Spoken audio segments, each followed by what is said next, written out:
Assalamualaikum warahmatullahi wabarakatuh. Nama saya Melianita Kurota Ayun, Program Studi Pendidikan Biologi FKIP UHAMKA. Alhamdulillah telah terlaksananya pengenalan lingkungan prasekolahan 1 di SMA Ponpes Al Mutariyah secara daring dengan 3 narasumber yang berbeda, yaitu Wakil Kepala Sekolah, Guru Biologi, dan siswa Al Mutariyah. Untuk pertanyaan yang pertama, Pak, tiap sekolah kan pasti punya visi dan misinya masing-masing, Pak. Untuk di SMA Ponpes Al Mutariyah ini, Pak, visi misinya apa saja ya, Pak? SMA terutama, ya, Al Mutariyah yang pertama itu adalah beriman, berakhlak, dan berdisiplin, serta berprestasi, atau yang kita kenal dengan 4B. Ya. Nah, untuk misinya yang pertama adalah menumbuhkan sikap dan perilaku mulia melalui pengkajian nilai-nilai keagamaan. Yang kedua adalah meningkatkan keimanan dan ketakwaan seluruh warga sekolah. Yang ketiga, meningkatkan kemampuan siswa dalam mengadakan hubungan timbal balik dengan lingkungan atau budaya sekitar. Tentunya ini berkaitan dengan akhlakul karimah. Ya, terima kasih Pak untuk pertanyaan selanjutnya. Ya. Dalam sebuah institusi pasti ada struktur organisasi atau kepengurusan. Kalau di SMA Ponpes Al Mutariyah sendiri, struktur organisasi dan manajemen kerjanya bagaimana ya Pak? Nah, di sini pondok pesantren dipimpin oleh Abi, yaitu Dr. Andes, Kiai Haji Halil, MMPD. Di bawah pimpinan pondok ada direktur. Nah, di sini itu yang dipimpin oleh Ustadz Aji Bimutar, SPDI. Kemudian ada pengasuh umum, yaitu Dr. Anda Hajah Nadra. Nah, kemudian di bawahnya juga ada di sini pengasuh santri putri, yaitu Ustazah Sakilah, SPDI. Ada pengasuh santri putra, yaitu Ustadz Nazmuddin, SPDI. Dan termasuk di sini ada Dewan Guru. Yang pertama itu bagian kurikulum. Nah, untuk jenjang SMA itu saya sendiri, ya. Nah, itu untuk operator sekolah saya sendiri merangkap. Nah, untuk ada pembina ekskul atau kalau di pondok di sini dikenal dengan namanya OPPM. Dan untuk di bawah itu, nah biasanya ada namanya wali kelas. Di SMA Al Mutariyah itu karena jenjang menengah atas ada 2 jurusan. Yang pertama ada jurusan IPA, ya. Yang kedua ada jurusan IPS. Maka di situ, nah dibagi pembagian kelas-kelas tersebut, diberi tanggung jawab kepada wali kelas masing-masing. Untuk tata tertib yang ada di SMA Ponpes Al Mutariyah, seperti apa ya Pak? Nah, yang pertama itu di dalam kegiatan KBM, atau kegiatan belajar mengajar di kelas, itu piket kelas datang ke sekolah paling lambat itu 15 menit sebelum bel dibunyikan. Nah, untuk masuk kelas sendiri, nah itu di SMA Al Mutariyah itu masuk jam 7.00. Bagi siswa yang terlambat, nah di sini maka akan diwajibkan untuk melapor ke guru piket dan membawa surat izin masuk kelas dari guru piket. Nah, apabila mereka telat datang ke sekolah, tidak membawa surat izin dari guru piket, maka tidak diperkenankan untuk mengikuti KBM. Nah, sebelum ada izin dari guru piket yang bersangkutan. Siswa terlambat 3 kali secara berturut-turut itu akan dikenakan sanksi berupa peringatan. Nah, terutama yang terlambat itu biasanya yang dari luar pondok. Nah, karena kalau yang di pondok, nah karena di sini sekolahnya, nah tentunya itu meminimalisir. Nah, siswa dengan jumlah alfa atau goib atau tidak masuk lebih dari 30 kali dalam 2 semester atau 1 tahun, maka secara otomatis akan dinyatakan tidak naik. Nah, karena kenapa? Nah, ini memberikan pembelajaran buat mereka, nah agar supaya minimal ya mempunyai motivasi untuk belajar. Nah, sehingga kalau misalkan mereka cenderung memiliki alfa atau tidak masuk lebih dari 30 kali dalam 1 tahun, maka bisa dikatakan bahwa mereka itu motivasinya kurang. Nah, sehingga kalau seperti itu terjadi, nah maka menjadikan catatan buat wali kelas pada saat rapat akhir tahun dalam kegiatan kenaikan kelas ini.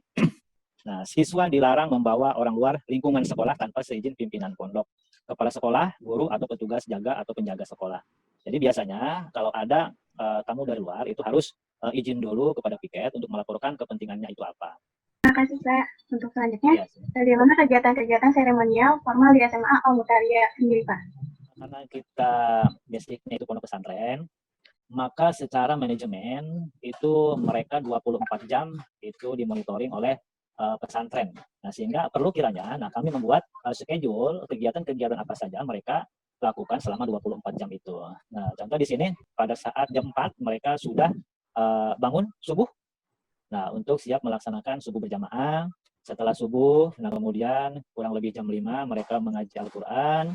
Setelah jam 6 mereka muhadasah dan apa istilahnya ya, belajar bahasa lah ya. Nah, jam 7 mereka datang ke sekolah, kemudian setelah jam 7 itu dilaksanakan di masjid. Nah, yang pertama itu adalah tadarus Al-Quran. Nah, ini bukan hanya saja yang ada di pondok, tapi yang di luar juga sama, karena berkaitan dengan KBM di kelas. Nah, baru dilaksanakan KBM inti sampai jam 12 kurang lebih. Nah, sholat zuhur, kemudian setelah sholat zuhur, yang PP biasanya pulang. Nah, yang di pesantren biasanya dilanjutkan untuk mengaji 14.00 kegiatan eskul. Nah, sampai waktunya sholat asar, nah berjamaah. Setelah sholat asar kurang lebih jam 16.00, kemudian mereka mengaji kitab kuning, kemudian sampai jam 17.15. Nah, setelah sholat maghrib, kemudian pengajian sorogan istilahnya, pengajian satu-satu kepada para asatidz, para asatidzah yang dibagi kepada beberapa kelompok biasanya, tergantung dari pengetahuan yang mereka memiliki dalam pengetahuannya tentang membaca Al-Quran.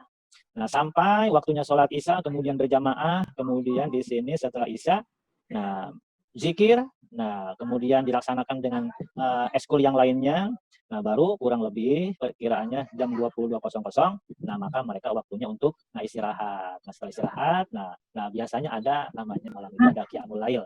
Nah, karena diusahakan untuk bangun malam sebagai pembelajaran buat para santri. Selain kegiatan untuk siswanya, adakah kegiatan formal yang menjadi gurunya, Pak?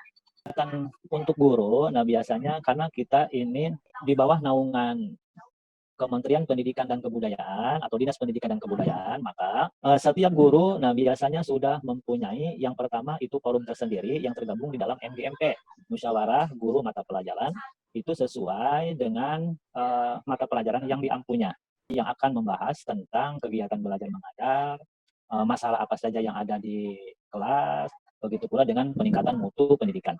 Selain di dalam kegiatan MGMP tersebut, ada forum-forum atau kegiatan-kegiatan yang dilaksanakan oleh dinas pendidikan, baik itu kabupaten atau provinsi, sebagai motivasi atau pembelajaran buat kita dari para guru untuk menimba ilmu berkaitan dengan metode-metode apa saja yang akan diterapkan di dalam kegiatan belajar mengajar. Bisa berbentuk pelatihan, nantinya di sana itu ada juga namanya workshop atau pelatihan-pelatihan yang lainnya yang dilaksanakan oleh dinas provinsi atau dinas kabupaten. Untuk selanjutnya, bagaimana dengan kegiatan rutin seperti dalam hal kurikuler dan ekstrakurikuler di SMA Ponpes Al-Muqtaria ini? Biasanya di dalam dulu ya, intrakurikuler dulu. Ya, berkaitan dengan intrakurikuler itu, nah kita di sekolah menggunakan kurikulum 2013 atau dikenal dengan istilah K13. Nah, untuk ekskul sendiri, ekstrakurikuler, nah di sini yang pertama itu adalah pembinaan organisasi pelajar pondok modern atau OPPM. Kalau di sekolah lain namanya OSIS. Ada juga kepramukaan, baik itu putra atau putri.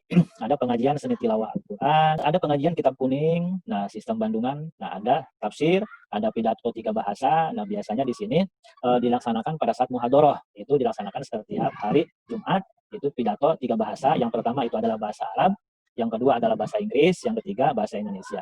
Nah, kemudian ada istighosah rutin mingguan atau zikir bersama. Nah, dipimpin oleh para asatidz nanti dan asatidzah yang ada di pondok pesantren. Adapun tentang kurikulernya itu adalah, nah biasanya ada namanya studi religi. Nah, jadi anak-anak itu, nah biasanya belajar bukan hanya saja di kelas, bukan hanya saja di pesantren, tapi belajar keluar juga. Nah, contoh yang paling dekat biasanya kita ziarah ke Banten. Nah, biasanya nanti mereka belajar tentang sejarah-sejarah yang ada di Banten. Nah, atau bisa juga masuk ke Museum Banten dan lain sebagainya. Pertama, Ibu sebagai guru biologi mengajar kelas berapa saja ya, Bu? Untuk saat ini Ibu pegang di kelas 10, 11, dan 12. Dan itu tentunya khususnya untuk program MIPA. Bagaimana dengan karakteristik siswa di kelas tersebut ya, Bu? Karakteristik siswa itu beraneka macam ragam ya, sesuai dengan sifat pembawaan dari anak tersebut. Bagaimana cara Ibu menerapkan pembelajaran di kelas? Penyampaian materi pendidikan kepada peserta didik tentunya dilakukan secara sistematis dan teratur ya, dengan menggunakan metode-metode tentunya, mulai dari metode ceramah, bisa juga berupa diskusi, demonstrasi, atau berupa eksperimen. Kalau dalam pembelajaran daring saat ini, apa ada metode khusus Bu yang diterapkan? anak-anaknya ya masih dari segi media juga kurang memadai. Tentunya tidak jauh dari metode ceramah sih khususnya. Itu aja. Lewat aplikasi gitu ya, Bu? Ya, aplikasi tentunya. Dan sesekali juga bisa dikerjakan berupa eksperimen atau uji coba. Jika di kelas pembelajaran tidak kondusif, bagaimana cara Ibu mengatasinya ya? Jadi dari sekian banyaknya hal-hal yang bisa diatasi pada saat ruangan kelas itu tidak kondusif, nah salah satunya bisa kita pakai. Bisa juga menggunakan metode bervariasi, bisa juga menjadi guru yang tegas, ya, menyenangkan untuk siswanya, atau kita pakai sistem belajar di luar kelas. Dalam penilaian Ibu, cara penilaian Ibu seperti apa dari keaktifan, tugas, ujian, atau bagaimana Ibu? Baik secara offline maupun online atau daring Ibu. Penilaian itu harus mengacu pada Permendikbud. Nah, Permendikbud yang mengacu tentang penilaian itu adanya pada Permendikbud nomor 23 tahun 2016 yaitu tentang standar penilaian, bahwa penilaian itu kan proses di mana pengumpulan dan pengolahan informasi untuk mengukur persiapan hasil belajar. Tentunya itu meliputi 3 aspek. Yang pertama, aspek sikap, yang kedua pengetahuan, dan yang kedua pengetahuan, dan yang ketiga keterampilan. Nah, Dari pembelajaran biologi ini, tantangan dan kendala dalam pembelajaran baik di kelas maupun daring bagaimana ya, Bu? Peserta didik kita juga di sini masih banyak yang dari media belum ada yang belum punya juga, itu tantangannya. Tantangannya ya tadi, selain sedikit rumit ya tentang pembelajaran biologi itu sendiri, lebih banyaknya ke tugas tentunya. Jadi lewat daring tersebut yang ada kita tugaskan, yang jelas anak tetap belajar. Jadi kesan pendapat kamu selama bersekolah di sana itu kayak gimana sih? Jadi kesan saya selama di Al-Mutar ini, alhamdulillah saya bisa mendapatkan beasiswa, prestasi lah gitu kan. Iya. Dan teman-teman juga asik, alhamdulillah. Untuk pertanyaan selanjutnya, aku mau nanya nih, Komala selama bersekolah di SMA Ponpes Al-Mutariyah ini, kegiatan yang kamu lakukan apa saja ya? Saya menjadi siswa di sekolah Al-Mutariyah ini, alhamdulillah saya bisa mengikuti kegiatannya itu pramuka, marching band, qasidah, hadroh. Jadi kalau untuk pertanyaan selanjutnya, bagaimana pembelajaran untuk di luar kelas di SMA Ponpes Al-Mutariyah, seperti praktikum atau studi tour keluar, itu seperti apa ya? Jadi di Al-Mutariyah ini biasanya setiap tahun sekali, yaitu study tour atau studi banding. Jadi dilaksanakannya itu setiap 1 tahun sekali, yaitu setiap habis Idul Adha biasanya. Baik, pertanyaan selanjutnya, bagaimana dengan pembiasaan positif di sekolah? Jadi kegiatan positif di sekolah itu yaitu seperti ngaji kitab, dan ngaji kitab juga bukan cuma satu, ada macam-macam kitab, contohnya Amil, Jurumiyah, Nasul Ibad, Talimut Ta'lim, dan Aqidatul Awam. Kemudian selain ngaji kitab, di sini juga kegiatan positifnya itu yaitu ngaji sorogan, berjanji, tasrifan. Terima kasih. Untuk pertanyaan yang terakhir, bagaimana harapan dan pesan kamu untuk SMA Ponpes Al-Mutariyah? Harapan saya untuk Ponpes Al-Mutariyah yaitu semoga bisa melahirkan generasi yang lebih baik lagi untuk kepada masyarakat Dan ilmunya juga semoga bermanfaat untuk yang lainnya dan masyarakat. Dan pesan saya, semoga santri Al-Mutariyah ataupun siswa bisa menjadi generasi yang lebih baik lagi.